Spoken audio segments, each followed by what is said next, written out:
Panembahan Losari cucu Sunan Gunung Jati. Panembahan Losari adalah gelar kehormatan yang disandang oleh penguasa Losari pada masa Kesultanan Cirebon di bawah pemerintahan Sunan Gunung Jati. Belum ada kejelasan mengenai siapa sebenarnya nama asli Panembahan Losari, sementara orang ada yang menyebut nama aslinya Angkawijaya, ada juga yang menyatakan Pangeran Losari. Bagi yang berpendapat Panembahan Losari bernama Angkawijaya, ternyata didasarkan pada kisah turun-temurun.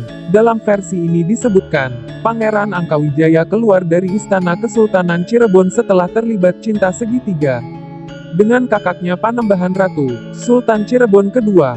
Gadis yang dicintai Angkawijaya dijodohkan dengan Panembahan Ratu. Dari itulah Angkawijaya keluar dari istana dan mendirikan desa Losari sehingga ia kemudian menjadi penguasa Losari.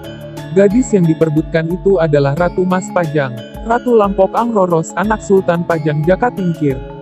Versi tutur di atas sebenarnya diragukan kebenarannya, sebab dalam catatan silsilah keturunan Syarif Hidayatullah disebutkan bahwa Panembahan Ratu pertama, Pangeran Agung, lebih muda dari Panembahan Losari, karena Panembahan Ratu adalah anak dari Pangeran Sedang Kemuning yang tak lain merupakan adik Panembahan Losari. Nama Angkawijaya juga diragukan kebenarannya mengingat tokoh Angkawijaya yang terlibat cinta segitiga dengan Panembahan Ratu sebenarnya adalah Raja Sumedang yang dikenal dengan sebutan Prabu Gesun Ulun Angkawijaya. Wanita yang diperebutkan pun bukan Ratu Mas Pajang melainkan Ratu Harisbaya.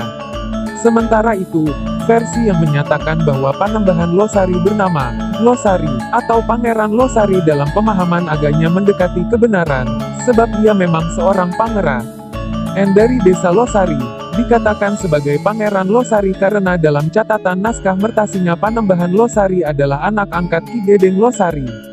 Meskipun demikian dalam versi ini juga belum mengungkap nama asli dari Panembahan Losari, karena sebagaimana diketahui Losari adalah nama sebuah daerah. Dalam naskah Mertasinga disebutkan juga bahwa Panembahan Losari adalah anak Pangeran Pasarean dan Ratu Nyawa. Berikut ini adalah anak-anak Pangeran Pasarean dengan Ratu Nyawa. Pangeran Kesatrian Pageran Losari, Panembahan Losari, Pangeran Sedang Kemuning, Pangeran Swarga, Pangeran Dipati Carbon Perta, Ratu Bagus Ratu Mas Tuban Pangeran Raju Sejauh. Informasi tentang Pangeran Losari terbilang masih sedikit. Meskipun begitu dari informasi yang ada juga mengabarkan tentang keturunan Pangeran Losari. Dalam naskah Mertasinga disebutkan bahwa dari istri yang tak disebutkan namanya, Pangeran Losari mempunyai 4 orang anak yaitu 2 laki-laki dan 2 perempuan. Berikut ini adalah nama-namanya. Pangeran Panenggak Pangeran Dipati Losari, Pangeran Arya Ratu Slambitan, dan anak perempuan yang tak disebutkan namanya.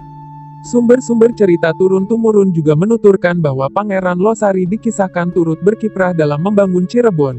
Pangeran Losari dianggap sebagai tokoh yang menciptakan motif Megamendung yang kemudian digunakan sebagai motif batik khas Cirebon. Tokoh ini pula digambarkan sebagai tokoh yang menciptakan kereta Singabarong yang kelak dijadikan sebagai kereta kebesaran Kesultanan Cirebon yaitu kereta yang dipergunakan untuk kendaraan Sultan Cirebon.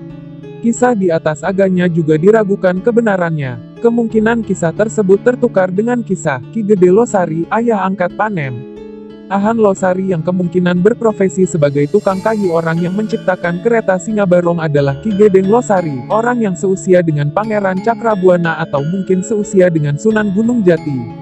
Motif Megamendung yang terpatri dalam pahatan kereta Singabarong diduga pesanan Pangeran Cakrabuana, sebab dalam cerita yang lain Pangeran Cakrabuana lah yang menciptakan motif Megamendung. Lagi pula kereta Singabarong tercipta sejak Sultan pertama Cirebon, jadi tidak mungkin jika cucu Sunan Gunung Jati yang menciptakannya. Jasa Ki Gede Losari dalam menciptakan kereta Singabarong menjadi ukuran kedekatan Ki Gede Losari dengan pihak keraton, sehingga masuk akal jika di kemudian hari Ki Gede Losari diperbolehkan mengangkat Panembahan Losari menjadi anak angkatnya.